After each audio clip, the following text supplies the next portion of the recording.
Welcome to BSc Statistics students.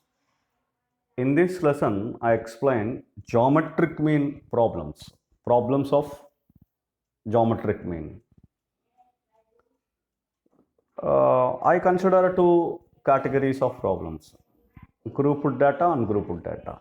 This is ungrouped data. Find geometric mean of the observations 16, 64, and 108, which means it's a ungrouped data. For if the observations are x1, x2, and so on xn, geometric mean is going to be calculated as nth root. For example, n observations are there. Nth root of the observation is geometric mean. That is, we know the factor. So geometric mean for these three observations is cube root.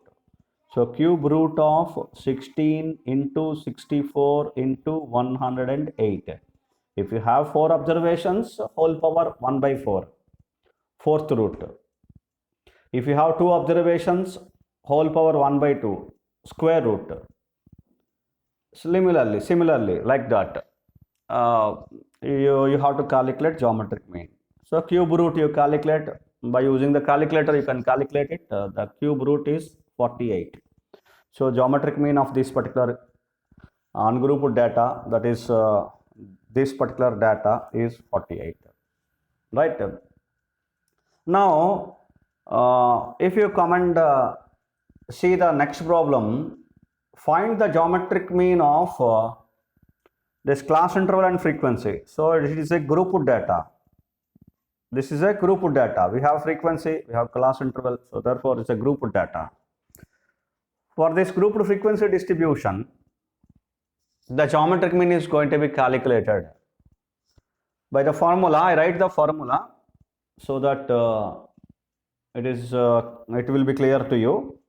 The geometric mean G, it is going to be calculated antilog of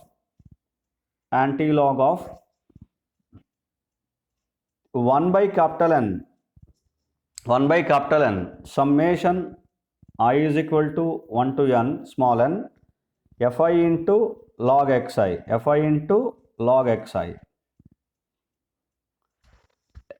So we have to calculate log xi, fi into log xi, and then summation, and then divided by capital N, for which you have to consider antilog.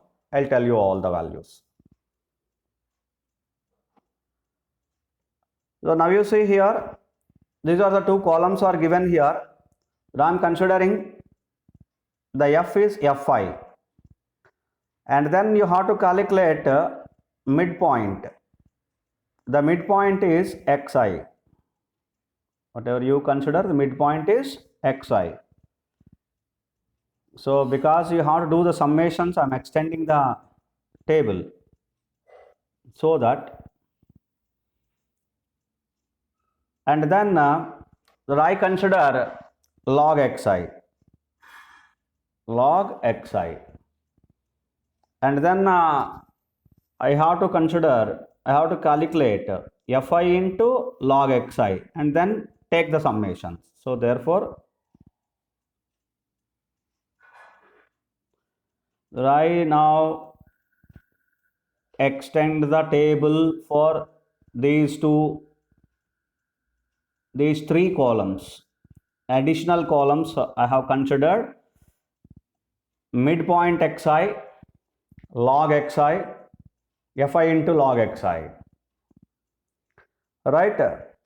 So what is the midpoint? 4 plus 8 divided by 2. The mid value of the class interval, this is 6. And 8 to 12, the midpoint, 10. Next one, 12 to 16, 14.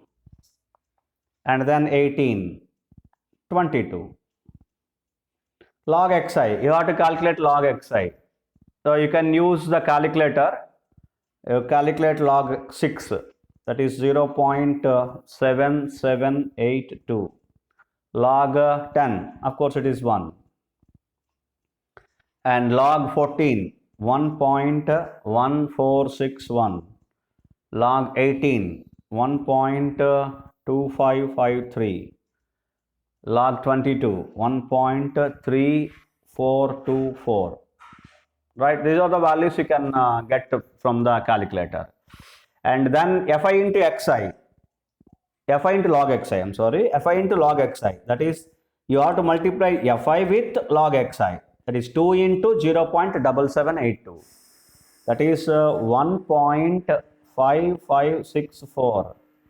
Next 1 into 4, it is 4, 4.0, right? And then 8 into 1.1461, that is 9.16688, and then 1.2553 into 5, it is 6.2765, 1.3424 into 3, it is 4.0272. Which columns summations are required for us? This is the one, summation fi into log xi, and this is another one, summation fi, that is capital N. So capital N is equal to summation I is equal to 1 to n fi, the value total of these observations 22, 4 plus 2, 2 plus 4 plus 8 plus 5 plus 3, this is 22. Next, sum of all these, this is I am writing summation I is equal to 1 to n fi into log xi is equivalent to be total of these observations 25.0289. Now come to the calculation part. N is equal to 22, so I'm directly using the formula. So G is equal to anti-log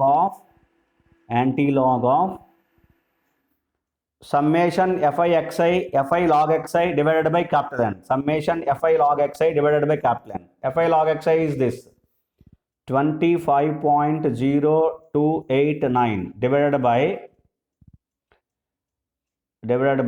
capital N, that is 22. What is this value? Anti-log of, is it clear? Right. Are you able to see that? Anti-log of this, the value here 1.1377. While a minute, I will tell you how to calculate anti-log in the calculator as well. Anti-log in the calculator.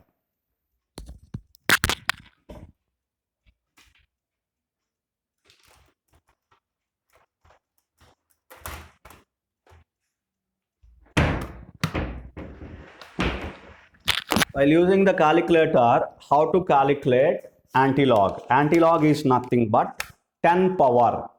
That is, if you calculate 10 power x, you see here,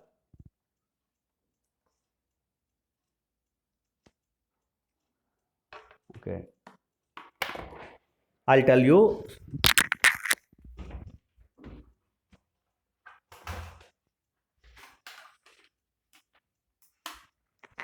How to calculate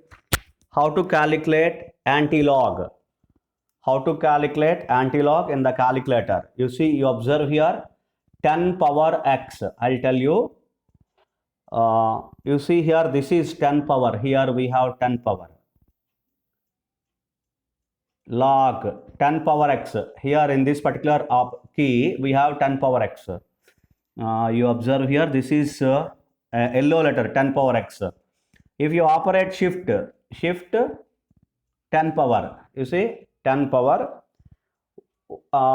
what is the value here? 1.1377. 10 power 1.1377. So is equal to, that is your answer, 13.73. So 13.7309. This is your answer. I hope you understand. This is what you have to calculate anti-log. Anti-log means, I'll tell you, in the calculator 10 power x. If you calculate 10 power 1.1377, you will get the value. Hope you understand. This is what the calculation of the geometric mean for grouped data. And I have explained ungrouped data as well. For grouped data and ungrouped data, the geometric mean is going to be calculated in this way. Thank you.